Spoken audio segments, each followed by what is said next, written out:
बिस्मिल्लाहिर्रहमानिर्रहीम। अस्सलाम वालेकुम फ्रेंड्स। एक्चुअली कल हमारी कुछ कमांड्स रह गई थी, दो तीन, तो आज हमने वो पूरा करना है। और उसके अलावा आज हमने अपना एक इंशाल्लाह न्यू टॉपिक शुरू करना है जिसको नाम एनोनिमिटी है। एनोनिमिटी मतलब कि अपने आप को आपने सिक्योर करना, आपकी आइडेंटिटी जो है वो हाइड करनी है। तो बेसिकली जब आप नेट यूज़ कर रहे होते हैं तो सबसे पहले क्या होता है कि आपके कंप्यूटर में कुछ चीज़ें होती हैं, कुछ फिज़िकली होती हैं, कुछ वर्चुअली होती हैं। तो फिज़िकली में लाइक आपका जो होता है लैन एड्रेस वगैरह होता है आपके कंप्यूटर का, उसके अलावा मैक एड्रेस हो गया, उसके बाद आपके पास जो आपका आईपी असाइन होता है जो आपको आपका डोमेन वगैरह देता है, आईएसपी प्रोवाइडर वगैरह देते हैं। तो ये तमाम चीज़ें होती हैं जिससे आपकी रिकग्नाइजेशन होती है। तो इन चीज़ों को हम देखेंगे। तो फिलहाल हम जो है अपनी कमांड्स को, कल जो हमने कमांड्स रह गई थी वो पूरी करनी है। तो कल आई थिंक कमांड कौन सी रह गई थी? pm pwd move. एक्चुअली आज मुझे जो है ज़रा वर्चुअल बॉक्स में देखना पड़ेगा। तो जो वीएमए वर्क स्टेशन, इसमें मैं ज़रा अपडेट कर रहा हूँ सिस्टम को। तो इसमें हम काम नहीं कर सकते क्योंकि अगर एक चीज़ या टर्मिनल में एक चीज़ अपडेट हो रही हो ऑलरेडी कैली के, या काम चल रहा हो, तो आप नेक्स्ट टर्मिनल में उन फाइल्स को, उन डायरेक्टरीज को नहीं यूज़ कर सकते।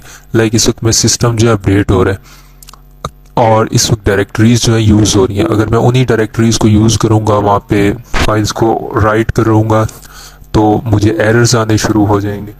क्योंकि इस वक्त जो है मेरे पास लाइक मैं आपको दिखाता हूँ,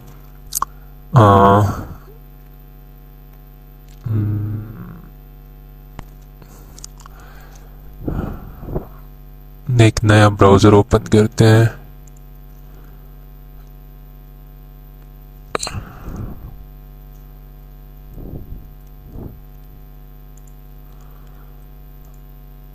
एक्चुअली इसमें अभी नया ब्राउज़र नहीं ओपन होगा।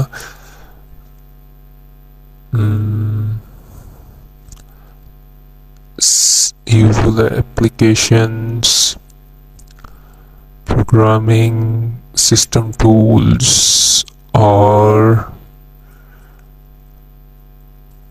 ये एक्चुअली में ऐसे हुआ था कि मैंने कुछ फाइल्स जो अपडेट की थी और उसके बाद जो है ना जो मेरा ऑपरेटिंग सिस्टम है वो डैमेज हो गया है। तो मैं अभी उसको रिपेयर कर रहा हूँ। तकरीबन 1-2 घंटे इसको लगेंगे। तो मैं अब आपको एक चीज़ मैंने दिखानी है, लेकिन वो मुझे मिल जाए।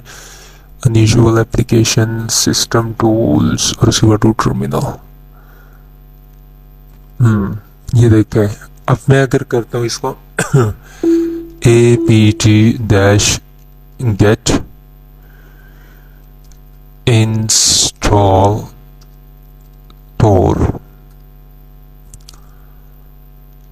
अच्छा, अब ठीक है, ये इंस्टॉल कर रहा है। ये इसलिए इंस्टॉल कर रहा है क्योंकि इसमें मेरे जो क्या लिए उसमें ये प्रॉब्लम आ गई कि वो मैंने पहले जितना भी काम किया था वो आई थिंक वो तमाम इसने ख़त्म कर दिया। ये देखिए, अब मैं ये इस टर्मिनल को जो पहले वाला टर्मिनल था उसने ख़त्म कर दिया, लेकिन अगर वो चल रहा होता तो ये यहाँ पे एरर आ चुका होता कि आप जो है ना इसको इस्तेमाल नहीं कर सकते। ठीक है, बेसिकली ये Tor ब्राउज़र है जो हम एनोनिमिटी के लिए इस्तेमाल करते हैं। तो कमांड होती है apt-get इंस्टॉल Tor। मैं आपको वर्चुअल बॉक्स में जो है ये तमाम चीज़ें दिखाता हूँ, वहाँ पे आपको क्लियर समझ आएंगे क्योंकि वहाँ पे स्क्रीन ठीक नहीं है। अच्छा, सबसे पहले हमने ये देखना है कि हमारी एक कमांड थी, कल मैं आपको दिखा रहा था कि आपने chmod कमांड इस्तेमाल करनी थी। chmod हमारे पास कमांड होती है ताकि हम अपनी जो फाइल की परमिशंस होती हैं उनको चेंज कर सकें, उनको एग्जीक्यूटेबल बना सकें। तो देखें, हम एक फाइल बनाते हैं। ls, यहाँ पे कोई कमांड नहीं पड़ी, मैं एक फाइल बनाता हूँ। echo this is a file for today, और उसके बाद मैं इसको कह रहा हूँ कि इसमें को रख दो टेस्ट में, ls। ls, ये देखें टेस्ट फाइल बन गई है, ठीक है। यहाँ पे ऊपर कहीं भी टेस्ट फाइल नहीं है।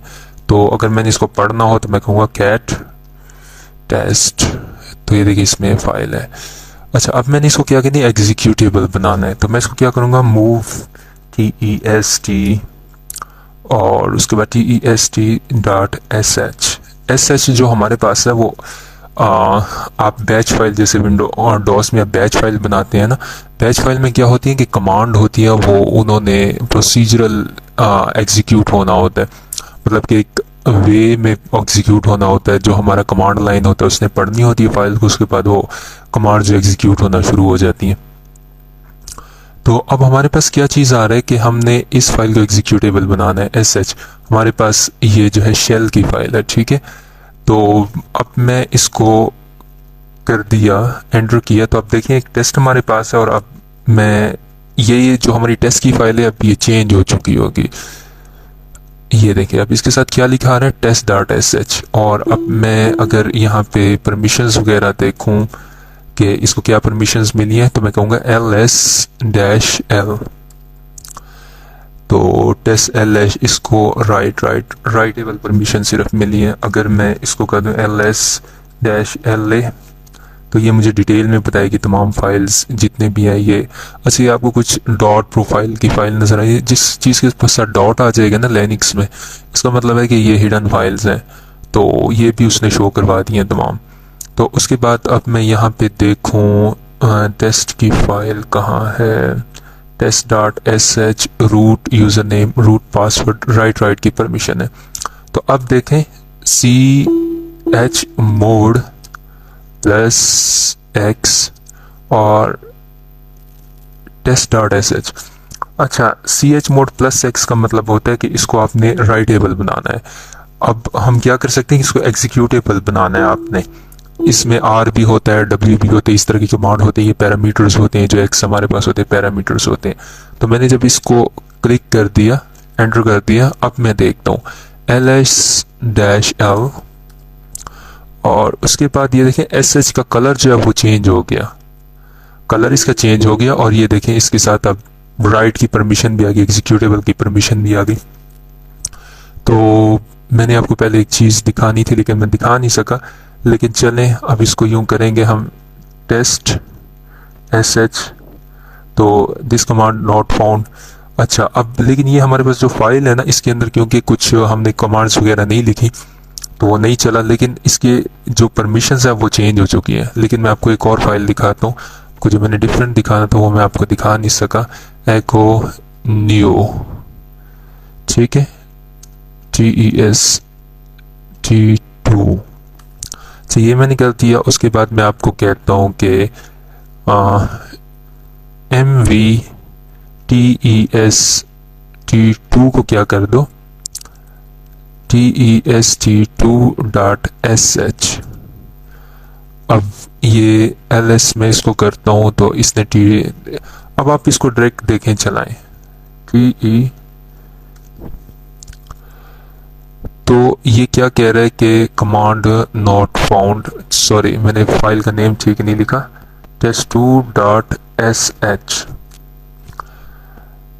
कमांड नॉट फाउंड, फाइल का नेम ठीक है। एक मिनट, परमिशंस में मैं दोबारा इसकी देखता हूँ, ls-la test2। अब ये हमारे पास राइटेबल नहीं है, एग्जीक्यूटेबल नहीं है, तो अब मैं इसको करता हूँ test2.sh। तो अब ये हमारे पास क्या कह रहा है कि bash test2 command not found.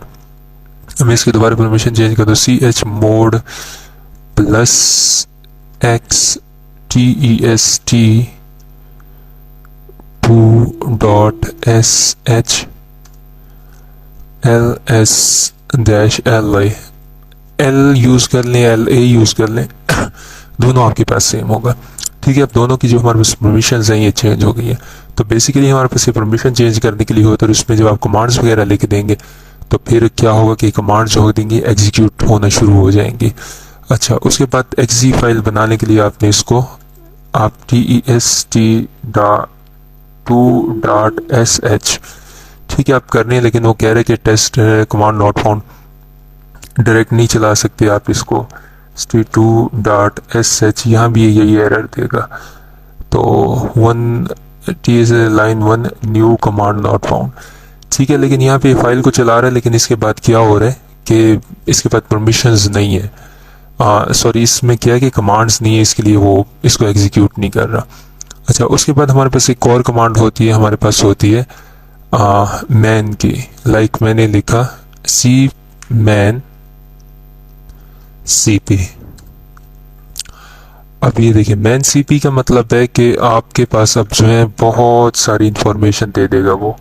ये देखें, आप इसको फाइल को नीचे करते जाएं ये तमाम एक ही फाइल के बारे में इंस्ट्रक्शंस हैं, एक ही फाइल के बारे में जो है इसने हेल्प दी हुई है। तो ये हमारे पास मैन की कमांड होती है। अच्छा, उसके बाद हमारे पास क्या चीज़ होता है अगर कोई कमांड रह गई है। हेल्प का मैंने आपको आई थिंक बता दिया था, rm का नहीं बताया। अच्छा, rm में हमारे पास क्या होता है कि मैं एक डायरेक्टरी बनाता हूँ ls, यहाँ पे मैं कहता हूँ mkdir न्यू फोल्डर ls। तो अब इसने क्या किया, फोल्डर न्यू। अब आप इसमें जो है ना, अगर स्पेस देना हो तो आप नहीं दे सकते, आपने बैक स्लैश लगाना होता है, उसके बाद एक बैक स्लैश लगाना होता है। तो मैं अच्छा हुआ कि मैंने स्पेस दे दी, तो ये भी बता दी कि ये देखिए अब इसको वो डिफरेंट फाइल्स ले रहे हैं, वो कह रहे हैं न्यू और फाइल है और फोल्डर और फाइल है। तो आपने अगर एक ही फोल्डर के तरफ स्पेस देनी होती तो फिर आपने बैक स्लैश लगाना होता है। तो अब मैं कहता हूँ mkdir न्यू फोल्डर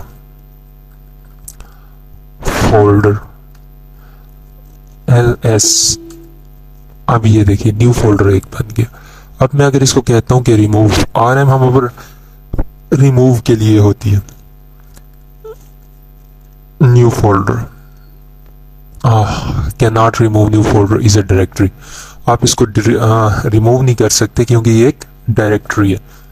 अब डायरेक्टरी के अंदर फाइल्स भी होती हैं, मतलब कि फोल्डर के अंदर फाइल्स भी हो सकती हैं।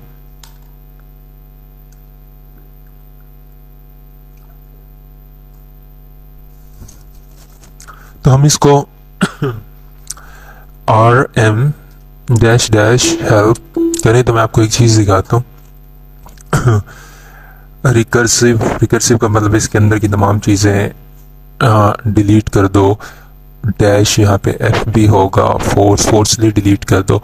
अगर आपने डायरेक्ट rf कर दिया या उसके अलावा rm के साथ rf कर दिया, अगर इकट्ठा कर दिया तो फिर क्या होगा कि आपके पास आपकी जो तमाम चीज़ें होंगी वो डिलीट हो जाएंगी। तो फिलहाल हमें जो ना एक चीज़ रिमूव करनी, तो हम कहेंगे rm-r और न्यू फोल्डर।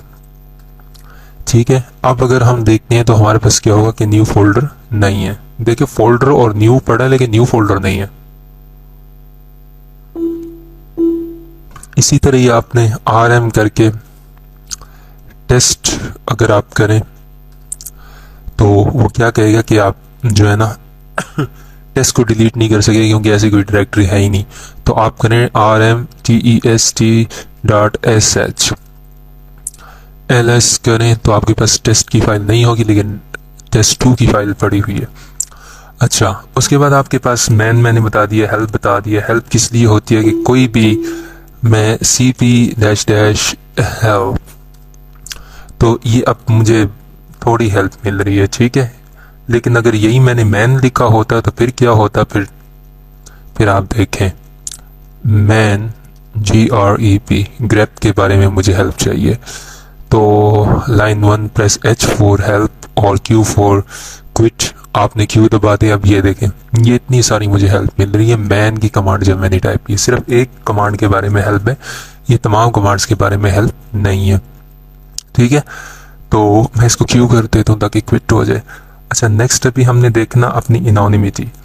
तो एनोनिमिटी के बारे में मैं आपको थोड़ा बता भी देता हूँ कि आप कैसे ट्रेस हो जाते हैं, और हैकर जो होते हैं कैसे अपने आप को प्रिवेंट करते हैं। तो बेसिकली आप क्या होता है कि जब नेट पे कनेक्ट होते हैं, जब आप नेट पे कनेक्ट होते हैं तो आप जाहिर है किसी न किसी सर्विस से कनेक्ट होते हैं। अगर आप मोबाइल नेट यूज़ करें तो आपका मोबाइलिंक होगा, और या यू फोन होगा, जोंग होगा, कोई भी होगा, ठीक है। एक मिनट, मैं अपनी आईडी जो है लॉग आउट कर लूँ।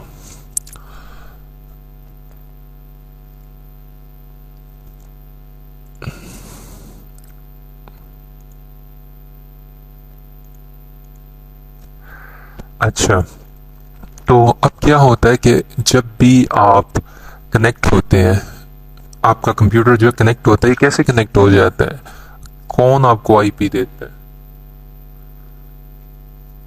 बेसिकली लाइक आप पीडीसीएल का नेट यूज़ कर रहे हैं, तो अब आपके पास डीएसएल कनेक्ट हो जाता है, आपके पास ये डीएसएलआर कनेक्ट हो जाता है।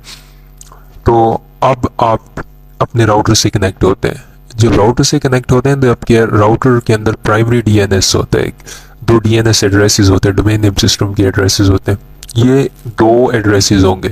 फिर ये दो एड्रेसेस क्या करेंगे, ये आपको आईपी प्रोवाइड करेंगे, लेकिन ये दो एड्रेसेस किसके होंगे, किसी न किसी कंप्यूटर के होंगे, किसी एरिया में पड़े। लाइक अगर मैं लाहौर से हूँ तो मुझे लाहौर का आईपी एड्रेसेस मिल जाएगा, अगर मैं इस्लामाबाद का हूँ तो मुझे इस्लामाबाद का मिल जाएगा। रीजन के मुताबिक, मतलब जो सर्वर मुझे करीब पड़ेगा उसका मुझे आईपी एड्रेस मिल जाएगा। तो लास्ट डेज मैंने ऐसी एप्लीकेशन एक बनाई थी कि मतलब एक यूज़र की लोकेशन ट्रेस करने के लिए, मैं आपको इंशाल्लाह कल दिखाऊंगा या परसों। तो उसमें फिर क्या होता है कि आपके पास जो वो लोकेशन होती है वो एग्जैक्ट नहीं मिलती। क्यों? क्योंकि आपको वो प्राइमरी डीएनएस की जो लोकेशन होती है वो मिल रही होती है। बहुत सारे यूज़र अगर अपनी लोकेशन चेक करें तो उनको इस्लामाबाद शो होगा या लाहौर शो होगा, इवन वो वहाँ पे होंगे नहीं। वो इसलिए कि उनका जो डीएनएस सर्वर है वो वहाँ पे पड़ा होता है। तो अब ये होता है कि आप जब भी रिक्वेस्ट सेंड करते हैं किसी वेब के लिए तो सबसे पहले राउटर में जाती है, राउटर के बाद आपके डीएनएस सर्वर में जाती है। तो डीएनएस सर्वर जो होता है उसको पता होता है कि मैंने ये आईपी कहाँ पे असाइन किया हुआ है, किस लोकेशन पे असाइन किया हुआ। तो वो लोकेशन से आप पकड़े जा सकते हैं, उसको हम आराम से पकड़े जा सकते हैं। क्योंकि जाहिर है कि अगर आप किसी एक गेट में से हो के गुजरे तो गेट पे जो बैठा चौकीदार होगा या वॉचमैन होगा वो आपको आराम से पहचान लेगा कि यार ये तो यहीं कहीं बंद है। लेकिन अगर आप किसी और गेट से जाएंगे तो इस गेट वाला आपको नहीं देख सकेगा। तो सेम होता है कि हम इसके लिए ओपन डीएनएस वगैरह यूज़ करते हैं, कि हम कहते हैं हमने ये वाला डीएनएस यूज़ ही नहीं करना। तो नेक्स्ट 2-3 चैप्टरों में इंशाल्लाह मैं आपको बताऊंगा कि हम ओपन डीएनएस कैसे यूज़ कर सकते हैं, प्रॉक्सी चेन्स वगैरह कैसे कर सकते हैं, अपने आप को हाइड कैसे कर सकते हैं।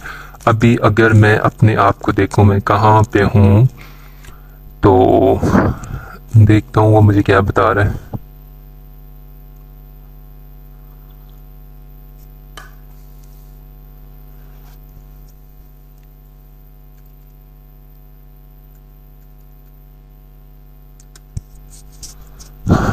देखते हैं क्या बताता है मुझे मेरा डीएनएस।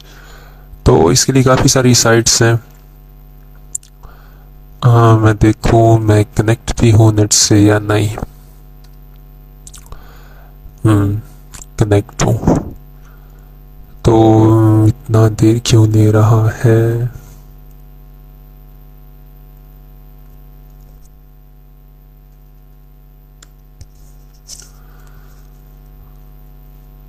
अच्छा, ये ओपन होता रहेगा तो मैं आपको साथ साथ बताता हूँ। अच्छा, अब सबसे पहले आपने क्या करना है कि आपने तोर ब्राउज़र डाउनलोड करना है। अगर आपके पास 2.0 है तो आई होप कि इसमें ऑलरेडी इंस्टॉल्ड होता है। तो आप करेंगे अपने उसमें टर्मिनल में apt-get इंस्टॉल -y तोर। -y का मतलब है कि जो भी सवाल है उसको यस करते जाएं, यस नो होगा जो भी, ठीक है। तो वो कह रहा है कि रीडिंग पैकेज इज डन, ये वो तोर is already the newest version, कि आपके ने जो ये 2.0 की इसमें ऑलरेडी तोर इंस्टॉल्ड होता है, ठीक है। तो अब क्या होता है कि तोर जो होता है वो तोर जो होता है आपका वो रूट पे आप नहीं चला सकते। तोर इसलिए एक्सेस हम यूज़ करते हैं, मैं कल आपको बताऊंगा कि तोर हम क्यों इस्तेमाल करते हैं, लेकिन फिलहाल सिर्फ इतना सुन लें कि जो तोर होता है ना हमें एनोनिमस बनाता है, आपकी आइडेंटिटी को हाइड करता है। सिमिलर ब्राउज़र की तरह, जो हमारा टिपिकल ब्राउज़र होता है उनकी तरह नहीं होते, ये ज़रा सा एडवांस होता है, ठीक है, एनोनिमिटी में। तो अब आप क्या करेंगे कि आप रूट पे इसको नहीं चला सकते, तो और कभी भी रूट पे नहीं चलता, आपने इसको नया यूज़र बनाना होता है। तो आप करेंगे ऐड यूज़र,